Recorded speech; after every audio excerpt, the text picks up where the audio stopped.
वर्ध्यातील कारंजा तालुक्यामध्ये पुरामुळे शेतीचं मोठं नुकसान झालं। कारंजा तालुक्यातील 50 ते 60 गावातील शेती पिकांचं अतोनात नुकसान झालंय। ढगफुटी सदृश्य पावसामुळे अनेक भागातील शेतजमीन सध्या खरडून गेली आहे। आमदार दादाराव केचे यांच्याकडून पूरग्रस्त भागाची पाहणी करण्यात आली।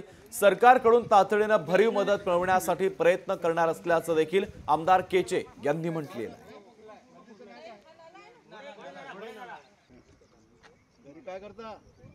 वर्धा जिल्ह्यातील कारंजा तालुक्यामधील 2 दिवसापूर्वी अतिवृष्टी झाली आणि या अतिवृष्टीमध्ये कारंजा तालुक्यातील 50 ते 60 गावामधील शेत पिकांचं मोठ्या प्रमाणात नुकसान झालं आणि 8 ते 10 जनावर ही वाहून गेल्याची माहिती आता आपल्यापर्यंत आहे। याच विभागाचे आमदार भाजपचे दादाराव केचे हे या शेतीचे नुकसानीची पाहणी करण्यासाठी आले आहेत।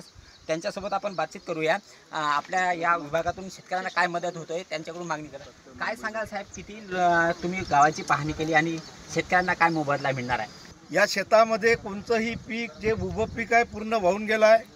शेताजवळील जो नाला आहे त्या नाल्यामुळे मोठे मोठे दगडसुद्धा या शेतामध्ये पडून आहेत।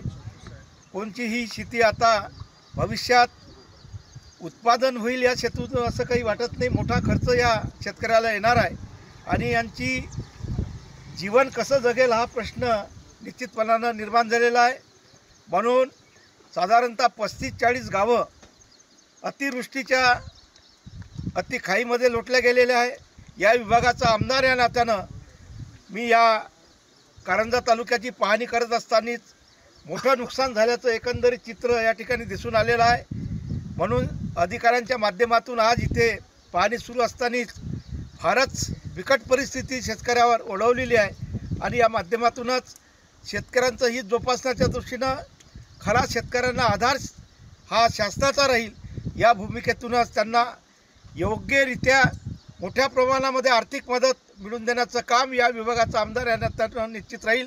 कॅमेरामॅन गौरवसह भूपेश बारंगे, लोकशाही मराठी, कारंजा, वर्धा। लोकशाही मराठी, ऐका, पहा, जागरूक रहा।